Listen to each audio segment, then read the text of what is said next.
নমস্কার বন্ধুরা, শ্রাবণী রান্নাঘরে আপনাদের সবাইকে স্বাগত জানিয়ে আমি প্রতিদিনের মতো আবারও আজকের একটা রান্নার ভিডিও নিয়ে আপনাদের সামনে চলে এসেছি। আজকের আমি আপনাদের রুই মাছ দিয়ে একটা অসাধারণ রেসিপি বানিয়ে দেখাবো। আশা করি আপনাদের ভালো লাগবে। তার জন্য কিন্তু আমার পুরো ভিডিওটা আপনাদের দেখতে হবে। আর দেখা শুরু করার আগে একটা লাইক দেবেন, ভিডিওটা সম্পূর্ণ দেখে সুন্দর একটা কমেন্ট করবেন আর শেয়ার করতে ভুলবেন না। তাহলে চলুন আজকের আমি এই রেসিপিটা কিভাবে বানাচ্ছি সেটা আপনারা একবার দেখে নিন। রান্নাটা করার জন্য প্রথমে আমি এখানে দেখুন গ্যাসটা অন করে একটা কড়া বসিয়ে দিয়েছি। এইবারে আমি কড়ার মধ্যে দিয়ে দেব, এখানে আমি রেখেছি হাফ চামচ সাদা সর্ষে আর হাফ চামচ কালো সর্ষে। এই সর্ষেটা আমি এখানে দিয়ে দিলাম। 4 পিস মাছের জন্য এইটুকু সর্ষেই যথেষ্ট। এবারে দেখুন এটাকে একেবারে গ্যাসটাকে লোতে দিয়ে দেব, দিয়ে সর্ষেটাকে একটু শুকনো খোলায় ভেজে নেব। এইভাবে কিন্তু সর্ষেটা একটু ভেজে নিতে হবে। আর আজকের আমি যে রুই মাছের রেসিপিটা দেখাচ্ছি, এই গরমের সময় দেখবেন আমাদের কিন্তু রান্না করতে খুব একটা ভালো লাগে না, মানে গরমে রান্না করতে বিরক্ত লাগে, কষ্ট হয়। তখন আমরা চাই কি খুব সহজে কিছু রান্না, যে রান্নাটা খুব তাড়াতাড়ি হয়ে যাবে অথচ খেতেও টেস্টি হবে। এরকম রান্না যদি আপনাদের দেখতে ভালো লাগে বা আপনাদের চাই, তাহলে আজকের রেসিপিটা আপনাদের জন্য একেবারে পারফেক্ট। এই রেসিপিটা পুরোটা দেখুন, এটা কিন্তু খুব সহজে খুব তাড়াতাড়ি রান্নাটা হয়ে যাবে, অথচ খেতে কিন্তু অতীব সুন্দর হবে। আপনারা না বানিয়ে খেলে কিন্তু বুঝতে পারবেন না, ভীষণই ভালো খেতে হয় রেসিপিটা। দেখুন এইভাবে কিন্তু আমি শুকনো খোলায় একটু সর্ষেটাকে সময় নিয়ে ভেজে নেব। সর্ষেটা আমার এখানে কিন্তু ভাজা হয়ে গেছে।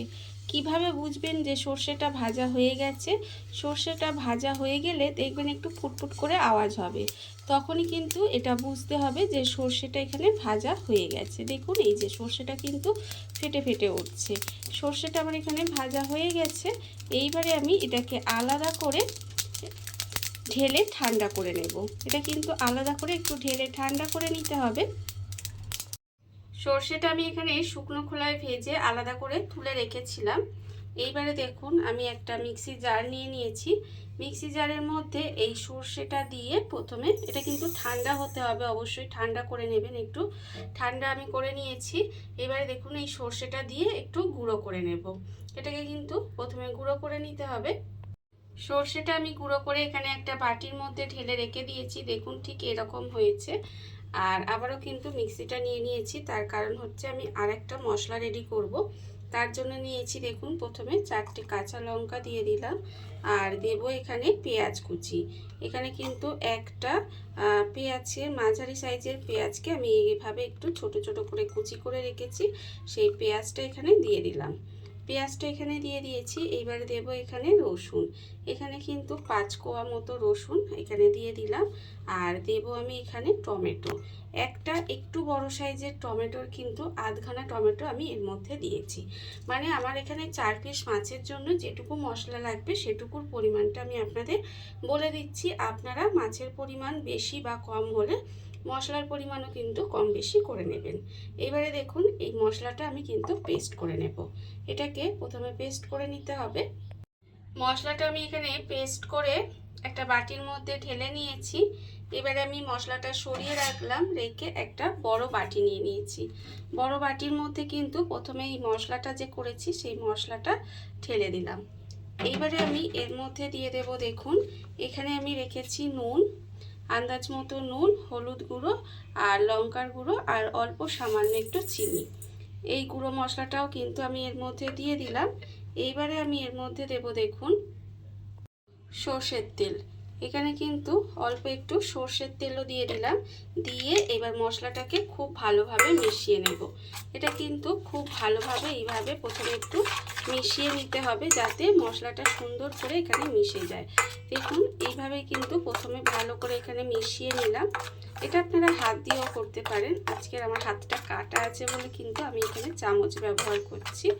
এইবারে দেখুন একটা একটা করে মাছ আমি এর মধ্যে দিয়ে দেব। এই মাছগুলো কিন্তু একটা একটা করে এর মধ্যে দিয়ে দিতে হবে। মাছগুলোর মধ্যে কিন্তু আগে কোনো রকম নুন বা হলুদ কিছুই মাখায়নি, সেটা আপনারা দেখতেই পাচ্ছেন। এবার এই মশলাটা কিন্তু এইভাবে কিন্তু একটু ভালো করে মাছের মধ্যে মাখিয়ে নিতে হবে। এটা হাত দিয়ে করলে সব থেকে ভালো হয়, তবে আমি এইভাবে একটু চামচ দিয়েই সুন্দর করে মাছের মধ্যে এপিট ওপিট করে মশলাটাকে ভালো করে মাখিয়ে রাখছি। আর এইভাবে কিন্তু মশলাটা আমাকে হাতটাই ব্যবহার করতে হবে, কিছু করার নেই। যাই হোক, এইভাবে কিন্তু সুন্দর করে ভালোভাবে মাছটার মধ্যে মাখিয়ে নিতে হবে, একদম ভালো করে, যাতে মশলাগুলো একটু মাছের মধ্যে সুন্দর করে মাখানো হয়ে যায়, সেটা কিন্তু লক্ষ্য রাখবেন। দেখুন এখানে আমি সুন্দর করে মাছের মধ্যে মশলাটা মাখিয়ে নিয়েছি।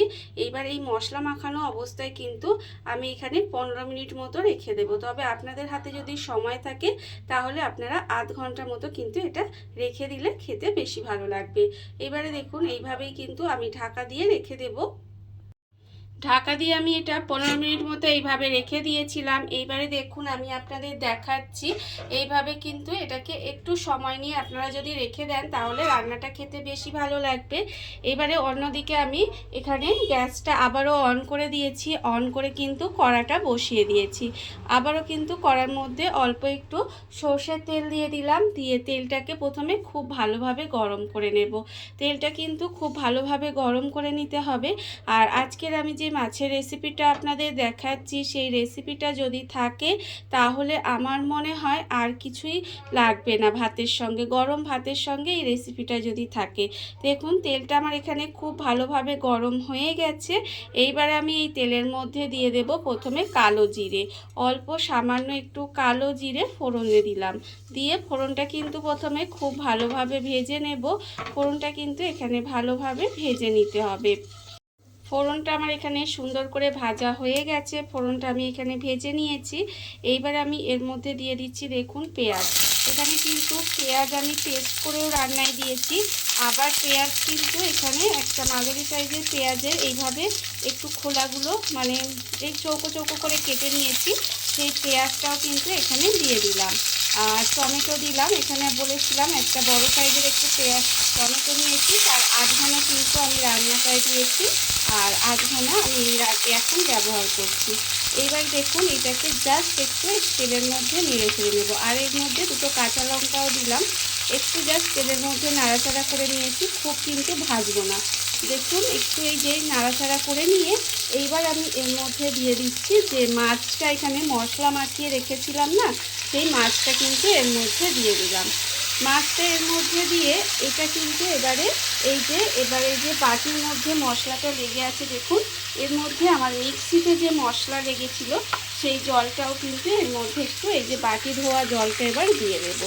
ভীষণই সহজ রান্না, আমি আপনাদের প্রথমেই বলেছি, খুব সহজে খুব টেস্টি কিছু খেতে বানাতে ইচ্ছা করলে কিন্তু এই রেসিপিটা আপনারা একবার হলেও বানিয়ে দেখতে পারেন। আর একটু জল আমি এর মধ্যে দিয়ে দিলাম, দিয়ে এবার এটাকে ঢাকা দিয়ে কিছুক্ষণ এইভাবে রান্না হতে দেব। খুব সহজ রান্না, খুব কম উপকরণে হয়ে যায়, খেতে কিন্তু অপূর্ব লাগে। এবার এটাকে এইভাবে ঢাকা দিয়ে একটু সময় রান্না হতে দিতে হবে। ঢাকা দিয়ে আমি কিছুক্ষণ এইভাবে একটু রান্না হতে দিয়েছিলাম, আর তারপরে আপনাদের দেখাচ্ছি। দেখুন মাঝে কিন্তু আমি ঢাকাটা খুলে মাছটা একটু উল্টিয়ে পাল্টিয়ে দিয়েছিলাম, এতে কি হবে মাছটা আপনাদের দেখাই। দেখুন এই যে মাছটা কিন্তু সুন্দর হয়ে সেদ্ধ হয়ে গেছে, সেদ্ধ হয়ে একেবারে রান্না হয়ে গেছে। এইভাবে একটু মাঝে উল্টিয়ে পাল্টিয়ে দিতে হবে। এবারে যখন এইভাবে একটু রান্নাটা হয়ে আসবে তখন কিন্তু আমি এর মধ্যে দিয়ে দেব এই যে প্রথমে আমি যে সর্ষেটা একটু শুকনো খোলায় ভেজে গুঁড়ো করে রেখেছিলাম, সেই সর্ষের গুঁড়োটা কিন্তু এর উপর থেকে দিয়ে দেব। দিয়ে আবারও কিন্তু এটাকে খুব ভালোভাবে মিশিয়ে দিতে হবে। দেখুন এইভাবে একটু মিশিয়ে নেব, মিশিয়ে নিয়ে আর কিন্তু এখানে 1 থেকে 1.5 মিনিট মতো রান্না করে নেব।